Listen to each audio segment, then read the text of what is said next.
біздер Livegood компаниясының өнімдері туралы бүгінгі кезде ақпарат тыңдасақ, мен айтар едім, бірнеше себептер бар. Себебі біздің Livegood компаниясының өнімдері өте жоғары, өте сапалы болып келеді. Себебі өте сапалы болып келетін себебі ол ең қолжетімді, адамның қолы сұғылмайтын жерлерден жиналған, таза табиғи өнімдерден жасатылған. Екіншіден, оларды өмірде біздерге қолдануға беру үшін ең биік дәрежедегі тексерулерден өтіп, олар сертификаттар алып, сондай дәрежеде болғаннан кейін біздерге оны ұсынып отыр. Екінші бір себебі, біздің компанияның өнімдері өте қол жетімді, кез келген адам ала алады. Себебі көптеген компаниялардың өнімдері өте құнарлы болғанмен, өте брендовый болғанмен, кез келген адам ол өнімдерді алуға мүмкіндіктері бола алмайды. Содан кейінгі тағы бір қасиеті, біздің өнімдердің сыртында, егерде мен қандай өнім еді, не еді, қалай екен деп, мысалы, күмәнданып, өзінің кеудемде тұратын болсақ, кез келген өнімді алып қалайының сыртын қарасақ, өнімдердің құрамы сол жерде анық жазылып тұрған болады. Тағы бір себеп болатын не?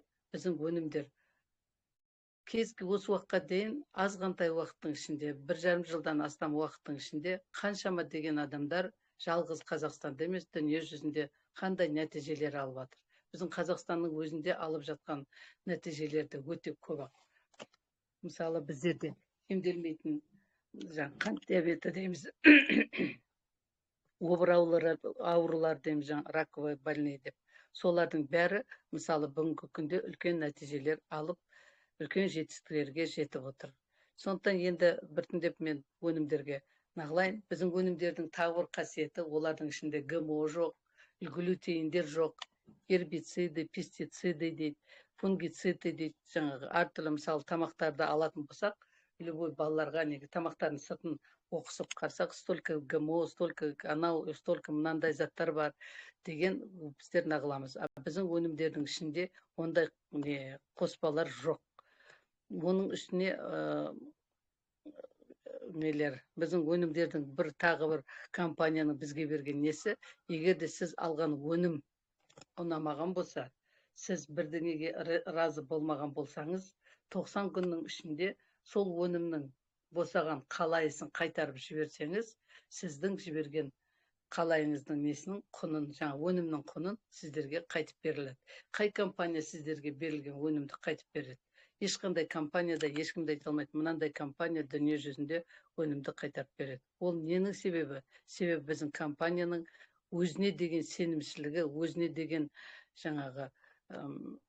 істеген істеріне ұқыптылығы, өздеріне деген істеген істі еш уақытта қате жасамайтындарына 100% сенімділікпен айтып, сондықтан дүние жүзінде жалғыз біздің Қазақстанға емес, дүние жүзінің халқына ақпарат беріп, сондай өтініштер ма, или предложение дейді, осының сөздермен айтқан кезде, сондай жасап отыр. Оның үстіне біздің компанияның өнімдері 24, 26, кейбіреулер 28 деген санды сертификаттар бар. Әрбір сертификатты алу үшін біздің Қазақстанда емес, оларда деген үлкен министерство, ауыл шаруашылық министрлігінен олар неден өту керек? Сертификаттан өту керек. Енді әр елдің өзінің заңы бар ғой. Біздерде, мысалы, денсаулық сақтау саласындағы министерстводан өтетін болса, оларда ауыл шаруашылық. Себебі бұл өнімдердің бәрі өсімдіктен жасалады, жеміс-жидектен жасалады. Сондықтан сол денсаулық ауыл шаруашылық министерствосының осы өнімдерді сертификаттауға мүмкіндіктері бар. Оның ішінде біздің айта кететініміз GMP өнімдері, сертификаты. Ол енді ол өнімді ВОЗ-дың қоштауымен алынады. Оны алу кез келген адамның, кез келген компанияның қолына келмейді. Кез келген ең күштімін деген компаниялардың өздері ол өнімді алу үшін үлкен күш жинау керек. Бүкіл осы ойларымды тұжырымдап айтып келген кезде, мен бұл компанияға келгенде, енді мен аты жөнімді Гүлнар Қайрашевна айтып кетті ғой.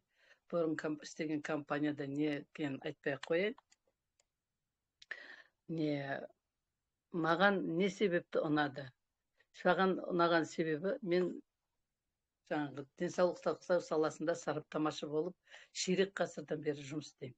Сол ширек ғасырдан бері жұмыс істегеннен кейін жаңа адамның көзі үйренген зат, адамның істеген әдеті ғой, ол дағдыланған зат.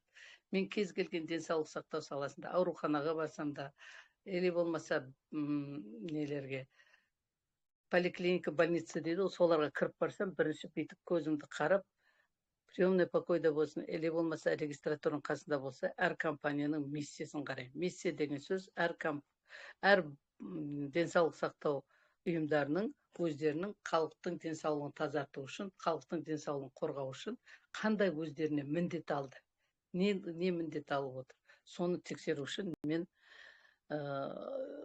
бүйтіп жан жаққа қараймын да, бірден сол миссиясына көзім түседі. Сосын ол больницаны тексерген кезде, или поликлиника тексерген кезде, сол қойған міндеттерін орындайды ма, орындамайды ма? Сол себепті мен мысалы біздің Ливкуд компаниясына келгенде, мені бірінші менің көзіме түскен зат олардың компанияның миссиясы. Олар айтады. Енді мен өз сөзіммен жеткізіп айтайын сіздерге. Адам қандай ұлттан болмасын, қандай елде тұрмасын, өз салауатты салт өмірін сақтау үшін оған көп ақша жұмсамау керек дейді. Ол айтқан дұрыс. Себебі біздің қазақстандықтардың өздері бәрі біледі. Мысалы, семьямызда біреу ауырып қалса, даже менің өзім семьямда біреу ауырып қалса, больницаларға неге алып барсам, оны емдеу үшін, оны қарау үшін, оған ағылу үшін біраз уақыт ақша кетеді. Әртүрлі анализдер тапсырамыз, әртүрлі нелер тапсырамыз, дәрі дәрмектер аламыз, соның өзінде ойдай ақша кетеді.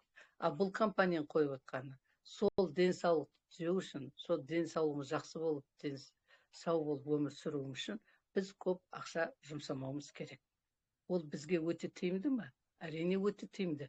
Кез келген адам өзінің денсаулығын сақтау үшін өте көп ақша жұмсамасқа разы болып, сондай жұмыс істеген болар еді. Енді бүгінгі таңда мен сіздерге бүкіл өнім туралы айтпаймын, бірақ бұрыннан белгілі кейбір, мысалы, кеше ғана маған Новосибирскіден біреу консультация сұрап сөйлескен кезде, қандай өнімнен бастап алсақ дейді. Мен айтар едім, біздің компанияның өнімдерін бастап алған кезде халықаралық сауықтандыру пакеті деген бар. Ол өте тиімді, себебі құрамына 6 түрлі өнім кіреді. Ол 6 түрлі өнімнің өзін әкелдіру үшін оған біздер доставка дейді, ақша төлемейміз. Ақша төлемегеннен кейін бар болу $90 біздер ол 6 түрлі өнімді алуымыз мүмкін. Сондықтан оның ішіне не кіреді? Мультивитаминдер келеді, супергрин келеді, суперред келеді, магнезий келеді, витамин D келеді, фактор 4 керек. Енді мен әрқайсысына қысқа нақтылайын, содан кейінгі соңғы шыққан өнімдермен олардың байланыстарын қосып айтып, сіздерге түсіндіріп айтып көрейін. Ең бірінші өнімдер енді мультивитамин дейміз. Оның құрамында не бар? Оның құрамында 24 түрлі өнім бар. 24 түрлі витаминдер бар, то есть. И сосын одан басқа минералдар бар. Сол 24 түрлі, мысалы, біздің ағзамызға не жетпейді? Күнбе-күнгі біздің өмірімізде, мысалы, қанша тамақ ішіп атайық? Неше түрлі тамақ қазіргі замандағы жаңа витаминдеріміз немізді?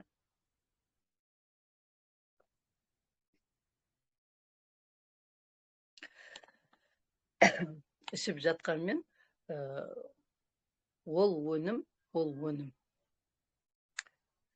бізге қанша тамақ ішсек та, сол ішкен тамағымыздың ішінде витаминдерді керекті түрде біз ала алмаймыз. Сондықтан мультивитаминдер, мысалы, әйелдерге, балаларға, ер адамдарға арналған мультивитаминдер бар. Енді балалардың мультивитаминдерінің ерекшелігі, конечно, бұл жаңағы денсаулық сақтандыру пакетіне кірмейді. Сонда да қосымша айтып келейін. Қазіргі заманда біздің балаларымыз не істейді? Біздің балаларымыздың көбісі тамақ ішпейді. Әртүрлі тамақтар, пакеттерді, жаңағы чипсы дейді, мипсы дейді, тағы бірдеңе дейді, соларды жейді, олардың аппетиттері жоқ. Қазіргі заманда көп ата-аналардың проблемасы, мысалы, любой ата-анамен сөйлесіп қарасаң, менің балам дұрыс тамақ ішпейді дейді. А кейбір замандарда нағылатын болсақ, кейбір балалардың әдеті ол шамадан тыс тамақты көп ішеді. Не себепті? Себебі олар қандай тамақ ішкен мөлшерін білмейді. Қолына ұсынылған тамақтардың бәрін аузына тыға береді. Содан кезде оның ағзасындағы метаболический процесстер бұзыла бастайды да, олар сол метаболический процесстердің бұзылуына байланысты кейбір балалар шамадан тыс толық болып келеді. Мына біздің мультивитаминдердің ең жақсы қасиеті неде? Біздің балалардың ағзасындағы осы метаболический процесстерді орнына келтіреді. То есть мына ағзадағы болып жатқан құбылыстарды орнына келтіреді. Егер де тамақ ішпейтін балалар болса, оларды қазір қосымша айтам, балаларға ішуге бола ма басқа өнімдерді. Олардың тамақ ішу қабілетін дұрыстап, егер де бала шамадан тыс көп ішетін болса, олардың тамақ ішу қабілетін азайтып, денесіндегі не себепті бала көп ішеді, тамақ ішпейді? Себебі ағзасында жетпейтін минералдар мен витаминдер. Соның орны толыққан кезде бала кәдімгі дұрыстап тамақ ішіп, дұрыстап қолданып, дұрыстап жаңағы спортымен несімен дайындауға болады. Енді мен жаңа халықаралық сақтандыру пакетіне көшейін. Ондағы мультивитаминдер, ер адамдарда 24 витаминдер тұр, минералдар бар. Әйелдерде де сондай витаминдер бар, 24 минералдар бар. Әйелдерге беретін витаминдердің ерекшелігі неде? Біздің өмірде болатын құбылыстарымыз, етеккірлеріміз болады, бала туамыз. Сондықтан әйел табиғаттың берген қасиетіне байланысты біздер өмірде көп қан кетеді. Кейбір әйелдер, мысалы, гинекологиялық әртүрлі ауруларға байланысты өмір бойы қансырап жүретіндер болады. Мен акушер-гинекологпын, алғашқы менің мамандығым. Сондықтан мен жақсы білем. Сол кезде мына біздің мультивитаминнің құрамында железі бар. Себебі мен сондай ауданда істегенмін, жаңағы баланы көп туатын, сосын жылдың басы мен аяғында туып отырады. Мысалы, мен 22-ші, 20-ші, 17-ші баласы туған әйелдердің баласын қабылдағанмын в родах. Сол кезде олардың гемоглобиндері, мен сол кезде таңғалатыным 18-24 дейді. Мен ойлаймын, мынау кісілер қалай тірі жүр, қалай өліп қалмай жүр деп өзім таңғалатынмын. Біздер ол кездерде оларға қан құятынбыз. Әрине, біздің мына мультивитаминге қазіргі заманның несінде әлде де бар. Елде тұратын кейбір әйелдерде, мысалы, гемоглобиндері өте төмен нелер көп. Мен жақында ғана ел жаққа барып қайтқанмын. Сонда мен халықтың ішіндегі жағдайларды көрдім. Халықтың жағдайы өте жақсы болып келе жатыр. Бұрынғы заманға біздердің, мен мысалы жарты ғасыр бұрын мектеп институт бітірдім. Соған қарағанда қазіргі замандағы адамдардың жағдайы өте тамаша. Соған байланысты мына мультивитаминдерді қосып ішетін болса, бүгінгі күнде жаңа жұмыстарын істеп нағылып жүргенде олардың қабілеттері өте жоғары болады. Себебі әйелдерге арналған мультивитаминдер ішінде темір бөлшегі бар.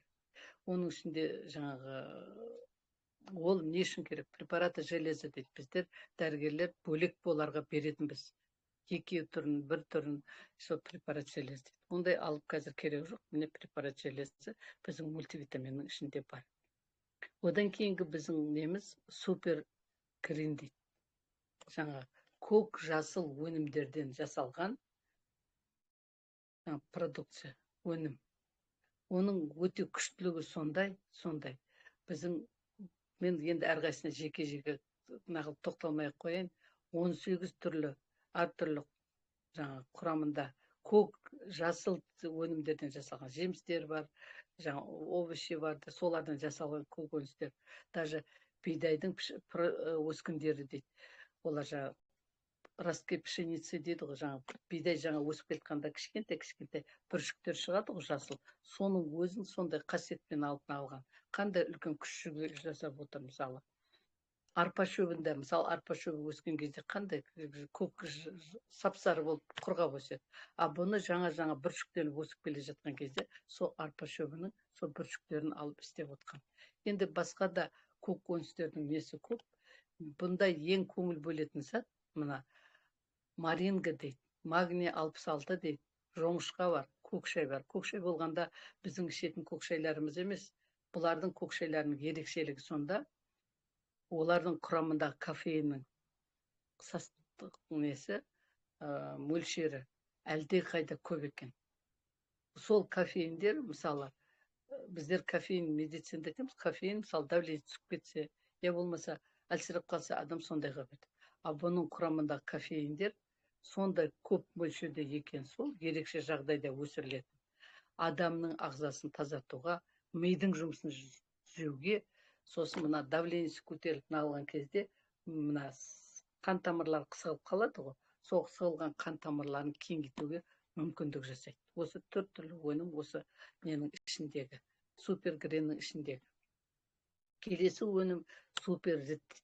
Суперрит деген ол енді өзінің атынан да айтып тұр. Қызыл неден жасалған өнімдер. Қызыл түсті жеміс-жидектен, өсімдіктерден жасалған өнімдер. Олардың ең негізгі қасиеті қызыл дегесін ақ белгілі ғой. Біздің қанымыз қандай түрлі? Қызыл. Қан тамырларының, жүректің жұмысының жақсартуына әсер етеді. Сосын жыныстық жолдарды жұмысын, бұзылған жұмыстарды орнына келтіреді. Әртүрлі ауруларға, қабыну аурулар дейді, воспалительный процесс дейді. Енді біздің халықтың көбісі бұрын орыстардың несімен үйреніп қалғанбыз, орысша түсіндіргеннен қазақша сөз түсіндірсең, мен себебі неге олай айтып отыр. Кейбір ауруларға таза қазақ тілінде медициналық терминді айтсаң, олар түсінбейді. Орысша тілін айтсаң, олар бірден қабылдап алады. Сол сияқты әртүрлі қабынуларға қарсы, воспалительный процестерге қарсы күресуіне мүмкіндік береді. И оны когнитивті функция дейді. Когнитивті функция деген сөз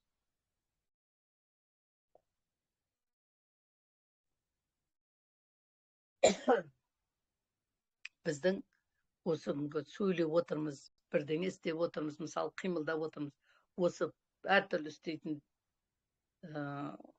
әрекеттерімізге миымыздың ішінде оны дұрыстап, оған команда беріп, оны реттеп, бағыттап отыратын орталық бар. Соның жұмысының жақсаруына әсер етеді. Сондықтан суперретті ішкен кезде не себепті олар нағылады?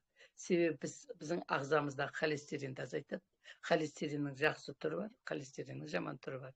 Сол кезде жаман түрі біздің қан тамырларымызға жабысып алып, олар қан тамырларының бойын азайтып тастайды, сығып тастайды. Жаңа сыққанда бетіп сықпайды, ана мөлшері көбейіп кеткен кезде жүретін қанның жолы азайып қалады. Екіншіден, атеросклеротический бляшка дейді. Жасымыз үлкейген сайын, жаңағы біздің енді қан тамырларында, жалғыз біздің қазақта емес, бүкіл ұлтта да болады, жаңағы қан тамырларының бойында бляшкалар появлять етеді. Сол кезде солар бірінің үстіне бір шығып алған кезде, мысалы, бляшка дегенді қалай түсіндіруге болады? Мысалы, бетіңізге бір жара шықты дейік. Сол жараның үстіне жара қосылып үлкейе берген кезде қан тамырларының бойы әбден кішірейіп қалады. Сондықтан сол бляшкалардың кетуіне мүмкіндік жасайды. Қазір тағы арман қарай алған кезде бөтен өнімдер арқылы түсіне бастайсыздар. Тағы қандай өнімдер біздің осы өнімдерге қосқан кезде өте жақсы әсер етті. Одан кейінгі не? Өнім витамин D3 и К. Витамин D деген бұрынғы кезде бізде тек жас балаларға ғана, 5 жастағы балаларға бердейтінбіз. Қазіргі кезде жаңа туған баладан бастап, қартайған қартқа дейін витамин D-ні үнемі круглый годтай ішіп отыру керек. Не себепті? Біріншіден, олар иммунитетті көтереді. Екіншіден, ағзамыздан өзі өндірілетін кальцийді өзінің тезірек өндіріліп, жақсы қалыпқа түсуіне әсер етеді. Әрине, кальций ағзамызда аз болса, оған қосымша кальций ішу керек. Біз ішкен кальцийлерді ағзамызға сіңу үшін де витамин D керек. Сосын біздің әртүрлі мына ағзамыздағы жұмыстарын жақсарту үшін ол витамин D керек. Мысалы, шашымыз үшін, тырнақтарымыз үшін, тістеріміз үшін, олардың қатаю үшін жалғыз бұрын айтатын едік, бұрынғы компанияда тек қана кальций 126 ауруда 146 ауруға әкеліп жетпегендігі келіп соқтырады дейді. Ал біз кальцийді қанша ішсек те витамин Д-ні ішпесек, біздің ағзамызға дұрыс сіңбейтін болғаны. Ол сіңер, мысалы 100% ішкеннің бір 40-50% сіңуі мүмкін, қалғаны ағзамызда тас болып кетуі мүмкін, песок болып кетуі мүмкін, жаңағы. Или болмаса ағзамызда неменен дәреттерімізбен бірге шығып кетуі мүмкін. Витамин К.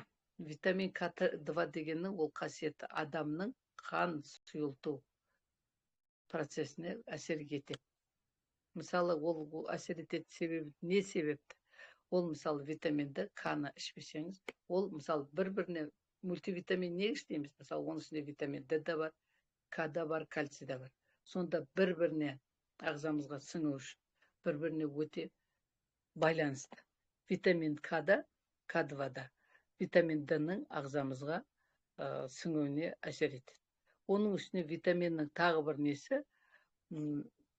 антигеморрагический витамин дейді. Мысалы, кейбір жас балалар 6-7, ер балалар особенно кішкентайында тромбопатия дейді. Мына аяқтары, денелері көгеріп жүреді. Или кейбір балалар бар, гемофилиямен ауыратын ағылаттар. Сол кезде олардың ағзаларында витамин К-ның жетпейтіні. Себебі витамин К2 ол адамның ағзасындағы қанның сұйылтығын жаңағы твердость крови дейді. Соған әсер ететін не? Мысалы, кейбір балалар бар, мұрны жиі қанайтын балалар болады. Мысалы, кейбір көп қансырайтын әйелдер, ер адамдар да болады. Сіздер ойламаңыздар, тек қана әйелдер ғана қансырап қояды. Ер адамдардың ішінде де қансырайтын адамдар сирек болса да кездеседі.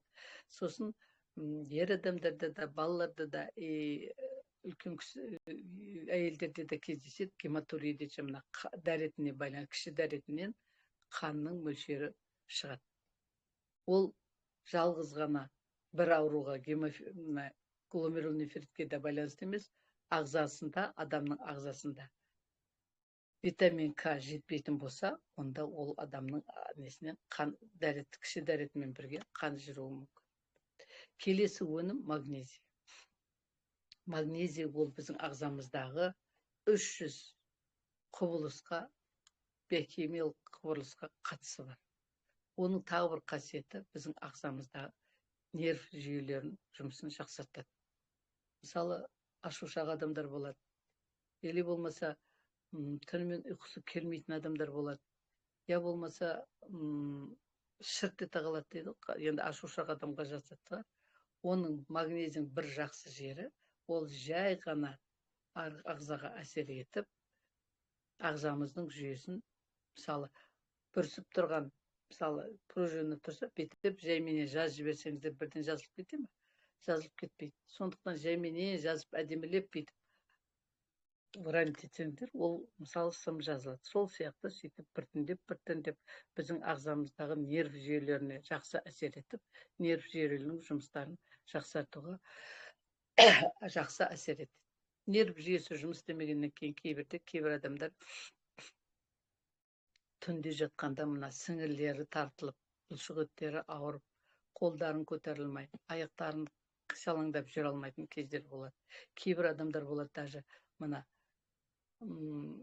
жауырыным дейді ғой, арқасында несінде құрсып тұр дейді. Сол құрсып тұр деген не сөз? Ол как раз магнезийдің жетпегендігі. Сол адамдарға беріп, шамалы дене шынықтыру жасаған болса, ол адамдар әрине бірден жақсарып кеткен болар. Магнезий, конечно, ішу керек. Оны ішер негізінде ағзамызға әсер ету үшін ол түнде біз ұйықтасын, тыныштық жатқан кезде біздің ағзамызға барып жұмыс істеу үшін түнде жатар кезде жасау ішіп алу керек болады оны. Жаңа мен айтпай кетіппін, витамин Д-ні қай уақытта ішу керек? Витамин Д-ні негізінде К-мен бірге түске дейін ішкен жақсы. Оны ішпестен бұрын бір мезгіл не ішіп алыңыздар. Жаңағы таңертеңгісін айтады, 10 грамм сармай жеу керек деп. Бір чайная ложка дейді, бір шай қасық сармай жеу керек кем дегенде. кем дегенде. Сондықтан ол витамин Д'ні қабылдайтын болсаңыздар, таңертеңгі астарыңызды ішіп жатқанда нанменен болсын, басқа затпен болсын, сармай қосып жеп алсаңыздар, ағзаңызға түскенде витамин Д өте күшті сіңеді. Себебі витамин Д жиры растворимый дейді. Асқазанға барғанда майменен жақсы еритін, сіңетін зат. Келесі өнім фактор 4. Фактор 4 деген енді біздің өнімдердің бәрі өте күшті. Өте деген мен айтар едім, бәрі бір величественный супер продуктылар деп айтар едім. Себебі бұның құрамында 4 түрлі зат бар. Куркума бар, жаңа рыба жир бар, чеснок бар, экоэнзим бар. Бұлардың ең негізгі қасиеті бұл әртүрлі қабынуға қарсы әсер етеді. Бұл өнімдерді мысалы пандемияның кезінде Американың ең жоғары жақтағы қаймақтарының ішіндегі адамдарды сол аурудан құтқару үшін қолданған нелер, өнімдер. Сосын өкінішке орай біздің халқымыздың көбісі, мысалы қалада болсын, енді қаланың халқының ішінде көп байқалмайды. Мен ана күні елге барғанда прям жүрегім ауырғаны, 4-10 адам болса, соның 8-і тізесінен нағылып жүр, қиындық көріп жүр. Тізем ауырады, жамбасым ауырады, буындарым ауырады дейді. Әрине олардың ағзасына минерал жетпейді, витамин жетпейді. Олардың мысалы несіне мына фактор 4 дегенді қосып берсе, 4 деген фактор 4-ті қосып берсе, өте жақсы әсер етіп кетеді. Әрине коллаген де жетпейді олардың нелерінде. Оның бәрін алып ішу керек, нағылу керек десең, олар түсінетіндер де бар, түсінбейтіндері бар. Сондықтан халықтың ішіне біз соны дұрыстап түсіндіруіміз керек. Бенгелинскийдің өзі айтады ғой, уже уақыт келді Ливкуд компаниясын халықтың ішіне кеңінен таратып, жақсылығын айтып, қандай өнімдердің қандай әсер ететінін біз жеткізе білуіміз керек деп. Сондықтан рас біздің әртүрлі ауру қабынуға қарсы ауруларға жұмыс істейтін болса, оның үстіне бұл не істейді? Біздің иммунитетіміз көтеріледі. Иммунитетіміз көтерілсе, біз әртүрлі аурулардан қарсы нағыламыз, күресе аламыз. Енді мен осы сіздерге жаңа айтылған 6 өнімнен басқа сіздерге тағы қосымша өнім айтқым келіп отыр. Ол гималайлық мумио және органикалық теңіз мохы дейді, мох. Органический морской мох деген сөз. Бұл өте біздерде еш дүниеде жоқ деді, мен біздің компаниядан басқа жерде жоқ шығар бұндай өнімдер. Мына біздің гималайский мумионың ең күшті қасиеті, мен өткенде орыс тілінде выступать еткенде айттым ғой, мен гималайский мумио туралы оқығанда мен түнімен ұйықтай алған жоқпын. Себебі бұл туралы ақпаратты мен бұрын білетінмін, бірақ мен терең оқымаған, жаңағы терең зерттемегеннен кейін, мен сотыны бірінші рет алып оқыдым да, мен арман қарай ана жердің воздың данные, мына жердің данныйларын бәрін салыстырып келіп, мен неге осы уақытқа дейін оны дұрыстап оқымағаныма өзім өкініп кеттім. Сол күні бір түрлі мен бір жоғары деңгейдегі неде жүрдім, настроениеде болып сөйтіп жүрдім. Оның қасиеті неде? Ол біріншіден жүйке жүйесіне, біздің нерв системамызға әсер етеді. Біздің миымыздың жұмысының жақсартуына әсер етеді. Жаңа супер рет дегенді алған кезде біз айттық, біздің гормональный нелерімізге әсер етіп, жыныстық жұмыстың бұзылғанында әсер етеді. Маған тағы бір алғаны, ол мумияның әсері. Қалқан безінің жұмысының жақсартуына күшті әсер ететін таңғалдырды. Сосын жаңа жыныстық денсаулық, жаңа супер рет айтып отырмын, жыныстық денсаулық түзейді деген кезде жалғыз супер рет емес, мына мумияның қасиетінің өзі күшті екен. Бірақ супер рет репродуктивный возраст дейді, фертильный возраст дейді, бала тудыру қасиетін жақсартуға әсер етеді дегенде мен оққан жоқпын. Супер реттің қанша тексеріп қарасам. Бұның мумияның ең негізгі қасиеті, біздің заманда не көп баласыз парлар көп, бесплодный брак дейді. Ол үлкен қайғы любой семьяға. Любой жандардың нелері қандай бір-бірлерін жақсы көріп жатсын, бір-бірлерін сыйластықпен қалсын, бала болмаса, олардың өмір емес. И мына гималайский мумияның ең негізгі қасиеті бала тудыратын жаңағы несі қызметке жақсы әсер етеді. Жаңа мен айттым, супер рет холестеринді азайтады. А бұл одан да күшті әсер етеді екен. Мысалы, супер ретпен гималайский мумияны бір уақытта қабылдасаңыз, сіздердің жұмыстарыңыз, жүректің қан тамырларының жұмысы вообще жас болып, әп-әсем болып қызмет істеп кетеді. Даже мен өмірде білем, бұрынғы компанияда істеп жүргенде хитозан деген продукт. Соны ең тяжелый деген ауруларға барғанда, тексеруге барғанда, олардың қан тамырларының таза екенін нағып дәрігерлер таңғалған. Мысалы, біздің Ливкутта Сесенгүл Жарболова деген бар. Мысалы, ол кісі де бір кездерде хитозан ішкеннен кейін барып қан тамырларының несін тексергенде дәрігерлер оның қан тамырларының тазалығына, бауырдың жұмысының жақсылығына таңғалған ғой. Сол сияқты біздің мына мумия мен супер ретті қолдансаңыздар, инфаркт, инсульт дегендер үлкен бас, давление дегендер, оның бәрін сіздер ұмытасыздар. Өздеріңізге күш қуат береді бұл несінің. Миларыңыздың жұмысын жақсартқаннан кейін біздің ақыл ойымыз өзгереді. Себебі көбісі бірдеңеге кіріп кетсе, ойлар сол ойдан шыға алмай жүреді. Сол адамдарға мысалы мумияны алыңызшы. Көп жерден алғанда мен айтатам, адам шақырған кезде мумияны сатып алыңыздар, предлагать етіп, түсіндіріңіз сол мумияның қасиетін. Сол кезде барып ол адамдар дұрыс нағылады. Мумия қандай қасиеті бар деген, сапасы қандай дегенде, мумияны Гималай тауларындағы, жаңа Азия өңір жағындағы неде, екі таудың орасында расщелина дейді, сол жерде өсетін шөптерден жасалады екен, болады екен.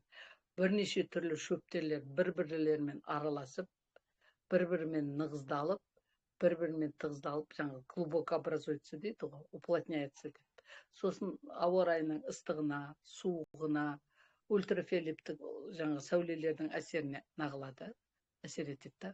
Олардың күші одан бетер күшті болып шығады. Оның сыртында жаңа биологиялық, оларды қорғайтын биологиялық заттар өз-өзінен пайда болады. Сол Гималай тауындағы мумия, мысалы базарларда мумия деген сатылады. Ол қаяқтан шыққан мумия екенін білмеймін. Мына мумияның ерекшелігі өте жоғары. Себебі бұның құрамында 100-ден астам минералдар бар. 84-тен 92-ден минералдар, витаминдер бар. Мысалы, біз жаңа мультивитаминнің ішінде 24 витаминдер бар. Бұл деген мысалы 90 деген сөз, 90 витаминдер деген масқара ғой, ол деген өте көп. Біздер мумия қандай бізге ағзамызға пайдасы бар десек, ол мысалы қазір кезде Альцгеймер ауруы. Альцгеймерді көбісі білесіздер. Бұрынғы кезде Альцгеймер тек қана қарт адамдарда бар кездеседі. Өкінішке орай қазір жастардың ішінде де бар Альцгеймерлер. Мысалы, менің есімде бір Шығыс Қазақстаннан 30 жастағы студент бала Альцгеймермен диагноз қойған кезде, артына тумалармен есімен хабарласқан кезде мен өте налғанмын. Сочувствие дейді ғой тумаларына. Қазір кезде қарасаңыз, Альцгеймер, паркинсонизм, аутизм деген ауру біздің халықтың ішінде көбірек таралып кетті. Бұрынғы кезде сирек кездесетін аурулар осы күн тарап кетті. Осы табиғи гималайский мумияны жаңағы теңіздің мохына жасалған өнімді, екі күшті өнімді қосып жасаған нені алатын болсақ, ол адамдар ол аурудан неғылады. Қарсы күресуге, бұл ауруды емдеу емес, ауруды болдырмас үшін күресуге мүмкіндік болады. Әркім, мысалы, біздің әрбір мүшелеріміз, компания мүшелері осы өнімді алып, осы өнімді қолданып жүрсе, еш уақытта жаңа қазақ айтады ғой, алжығандық памяті ослабить етіп, ондай күйге түспеген болар еді. әртүрлі ауруларға, вирустарға қарсы күреседі. Енді ауруларға, вирустарға қарсы күреседі деген оны енді түсіндіріп жатудың қасиеті жоқ шығар.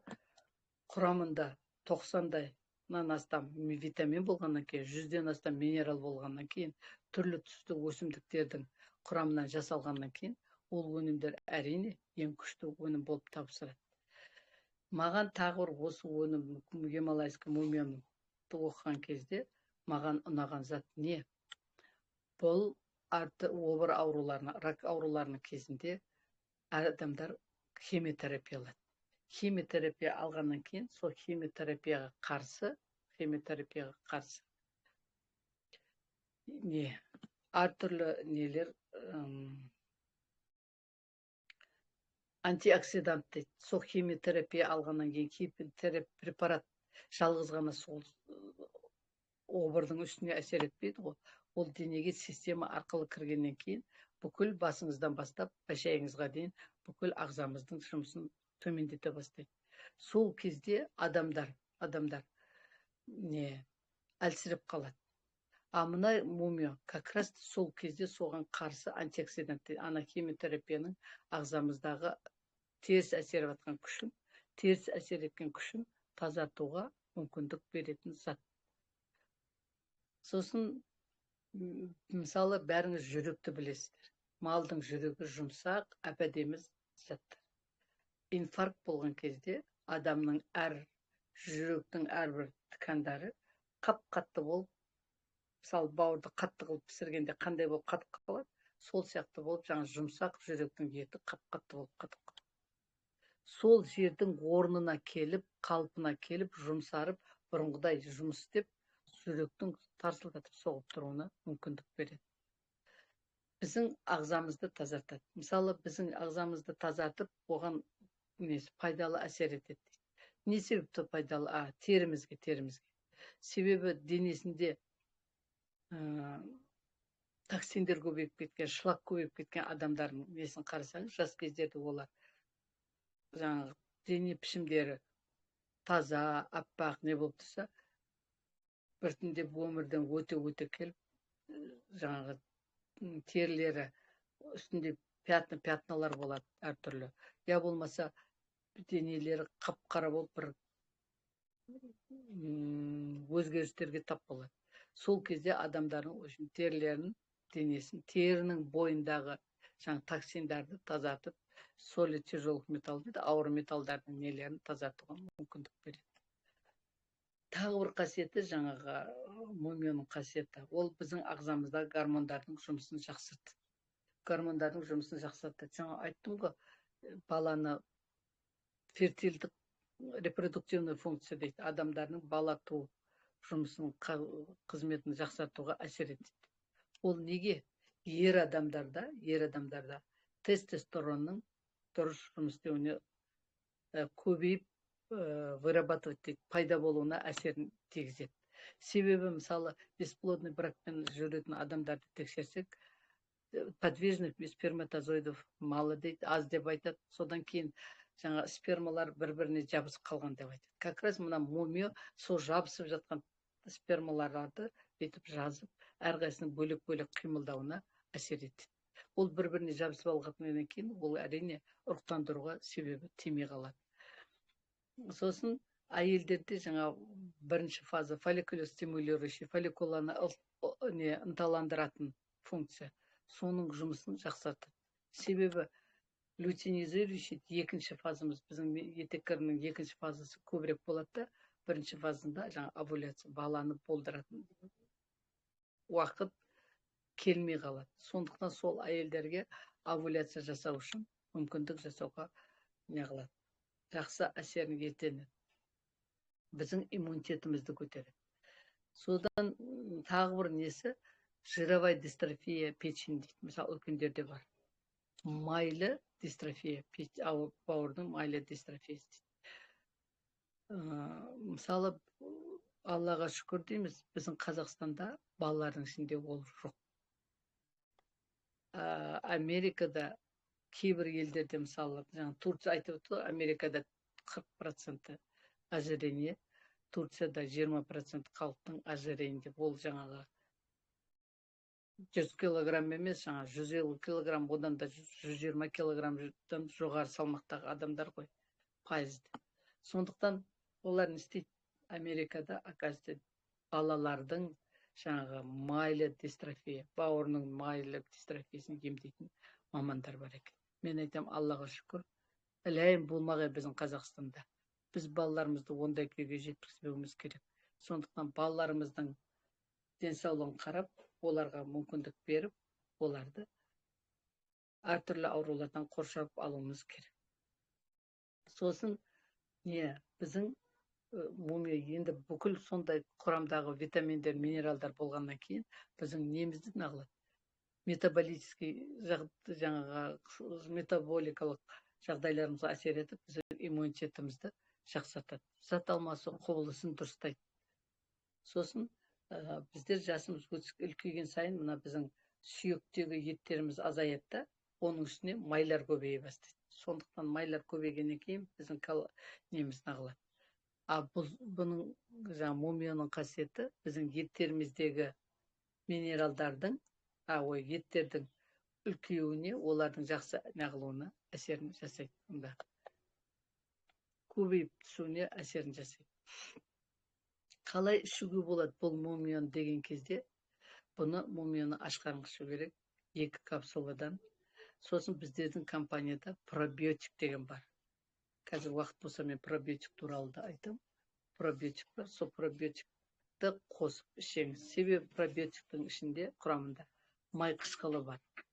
Сол май қышқылы асқазанға түскен кезде осы мумияның расщеплять етіп ағзамызға дұрыс сіңуіне мүмкіндік жасайды. Сосын мен тағы бір айта кететін жағдай, мумияны қолданбастан бұрын әркім өзінің жаңағы гормоны щитовидной железы дейді, йодтың құрамын тексеріп алғандарыңыз жөн болады. Біреуде көп, біреуде аз. Себебі мына мумияның ішінде йод өте көп мөлшерде бар. Йод көп мөлшерде болғаннан кейін оны мысалы неғылу керек.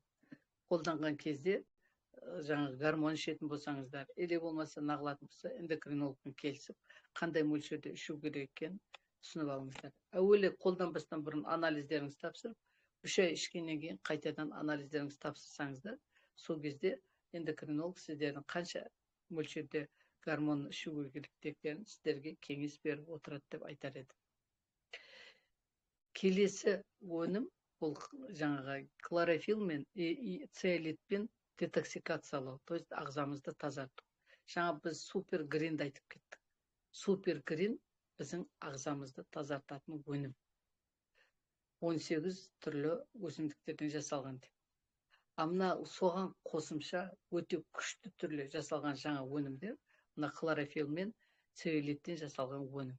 Олар не істейді? Біздің ағзамыздағы бүкіл токсиндарды, бүкіл жаңа ауыр металдың құрамдарын, басқа да заттарды біздің ағзамыздан тазартуға мүмкіндік береді. Бұл не себепті олай болады? Біз әртүрлі тамақтар ішеміз, әртүрлі су ішеміз, мысалы, или напитоктар, мысалы, жастар көбіне жақсы көреді. Әртүрлі жаңа дүкенде толып тұрған напитоктар көп, сол напитоктарды ішкенді жақсы көреді. Соның бәрі ағзамызға жиналған кезде біздің денемізде у болып жинала береді ғой. Бұлай бір қазақтың бір сөзімен айтқанда. Сол уды шығару үшін бізге осы өнім керек. Неге у көбейген сайда біздер нағыламыз? Себебі у денемізде көбейген сайын біз тезірек қартаямыз.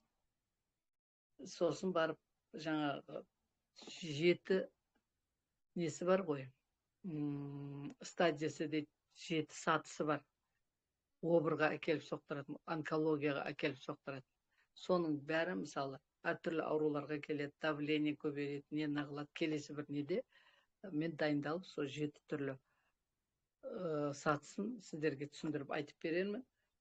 Сол 7 түрлі саты айналып келген кезде, мысалы, кейбіреулер заласыз ісікке тап болады, сосын барып залалы ісікке тап болады. Оның бәрі мына денемізде жиналған токсиндердің көбейіп кетуіне байланысты. орыстың сөзімен айтқанда зашлакованность организмі. Сондықтан осы хлорофилл мен цеолиттен жасалған өнім біздің ағзамызды тазартуға өте күшті әсерін етеді. Қалай жүргізеді дегенде, біздің ағзамызды табиғи жолмен тазартады, табиғи жолмен жасатады. Сөйтті әр клеткамызды біздер жаңағы бүйтіп тырнап атқандай сезбейміз. Әр клеткамыздегі нені токсиндерді бір-бірімен біріктіріп алып, жайменен ағзамыздан шығуына мүмкіндік береді. Оның ішіндегі хлорофилдің ең несі қасиеті, жаңа біз айттық қой, суперред пен гималайский мумио қан тамырын тазартады. И как раз мына токсинді ол қан тамырларын тазартуға күшті әсерін етеді. Біздің ағзамызда қан тамырымыз тап-таза болса, біз күштақ болып шауып жүрген болар едік әрқайсымыз. Және біздің қан тамырларымыз тазарған болса, біздің энергиямыз, күшіміз өте күшті болып, тағы да сондай күйде жүрген болар едік. Энергия пайда болады, иммунитетіміз көреді. Содан кейін не қылады? Жұмыс істеу қабілетіміз күшейеді, ойлану қабілетіміз күшейеді, миымыздың жұмысы жақсарады. Себебі неге? Қан тамырлары ағзамыздың барлық жерінде бар. Қан тамырларының бәрі тап-таза болған кезде біздер жақсылап тұрып жұмыс істей ала аламыз.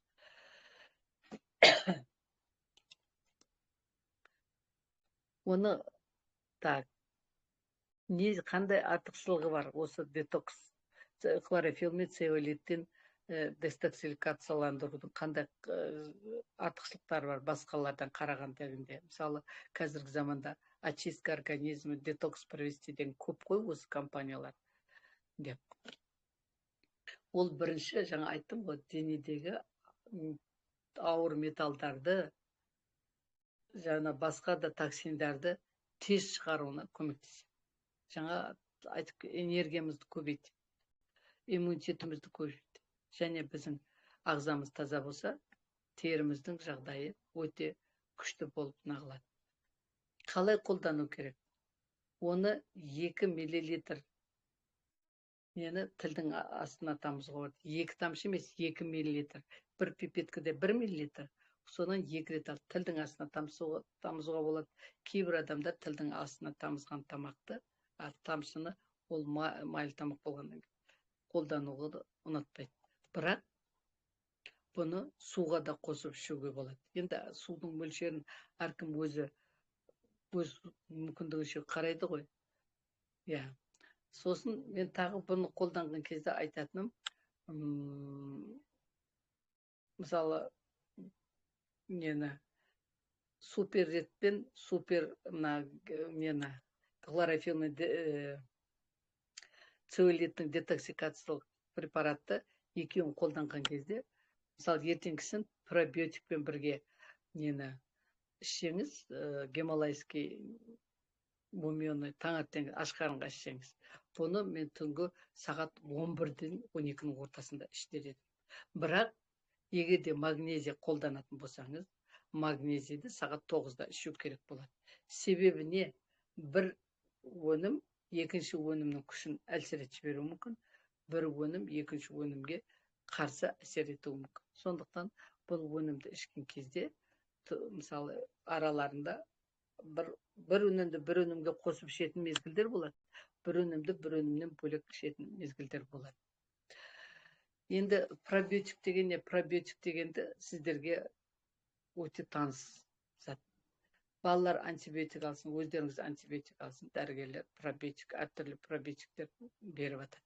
Телевизордан күнде қақсап атады пробиотик. Ферталь дейді, Норбакс дейді, или басқалары бар, бір 100-ден астам түрі бар ғой.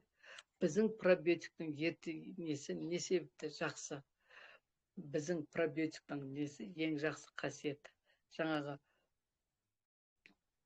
хлорофилл мен целлюлит асқазанға түскен кезде, ол асқазандағы нені тазартады. Жаңағы токсиндерді тазартады. Себебі паразиттер асқазаннан бастап түсе бастайды, ол тамақтың бәрі асқазанға түседі. А пробиотиктер, оның не қасиеті? Ол ішекке барып әсер етеді. Несі жаңа асқазанға барғанда құрамындағы айттым ғой, май қышқылы бар, пробиотик. Ол жаңағы мумияны былай ұнтақтап мысалы қазақтың сөзімен айтқанда ұнтап жібереді да, жан жаққа шашып жібереді деген сияқты. Асқазанға тез сіңіріп жібереді да, арман қарай ағзамызға әсер етуіне мүмкіндік береді. Асқазанда жаңа пробиотиктердің несі, асқазанның біздің иммунитетімнің 70% қайда болады? Ішекте бар. Ішекте болғаннан кейін ол жаңағы пробиотик ішкен кезде соған барып, оның жұмыстарын жақсартып, әртүрлі бактериялардың біздің организмде онсыз да бактериялар, вирустар, ферменттер бар ғой, онсыз біз өмір сүре алмаймыз. Бірақ олар бір қалыпты жағдайда болу керек, мөлшерде болу керек. А кейде әлсіреген уақытта, әртүрлі ауруларға байланысты әлсіреп қалған кезде олардың мөлшері көбейіп кетеді. Сондықтан солардың мөлшерін теңестендіріп, біздің иммунитетімізді көтеріп, ас қорыту жұмыстарымызды жақсартып, және әртүрлі құбылыстардың ағзамызда болып жатқанына кері жақсы әсерін етеді. Кері деп кешіресіздер.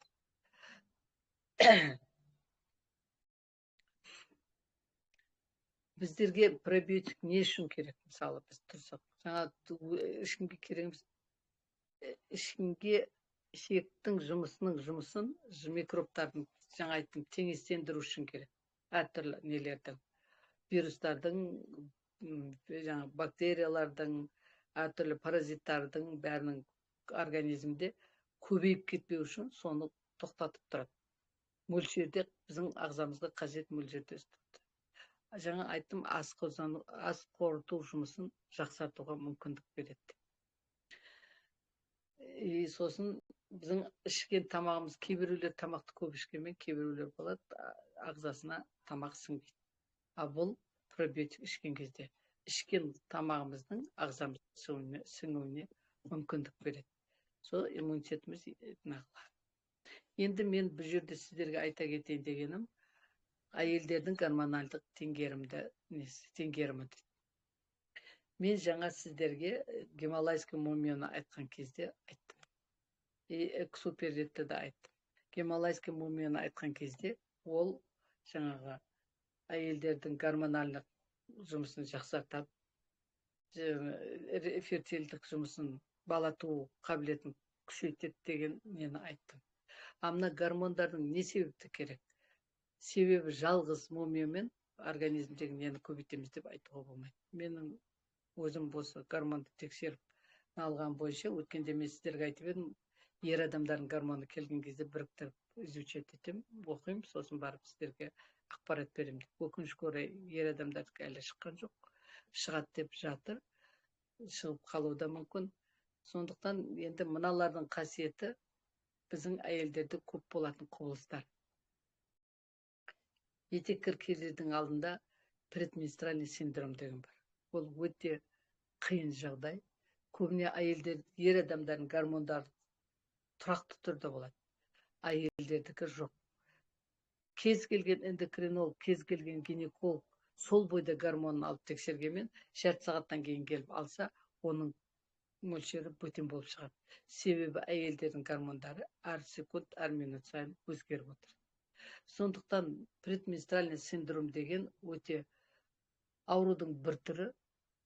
Жаңағы тіс ауруы мысалы көбісі көңіл бөлмейді, сол сияқты бұған да көңіл бөлмейді. Бірақ кейбір әйелдер, ол әркімнің нерв жүйесінің жұмысына да байланысты, денсаулығына байланысты, иммунитетінің қандай екеніне байланысты.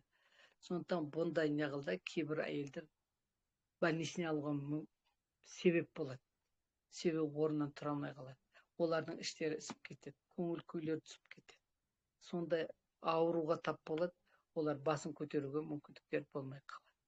Сол кезде мына біздің гормоналдық өнім өте пайдалы әсерін етеді. Себебі ол әртүрлі тамырлардың бойында сығылып жататын сезімдікті азайтуына мүмкіндік береді. Сосын гормондардың мөлшерін тепе-тең етіп, ол ағзамызда жұмысын жақсартуға әсер етеді.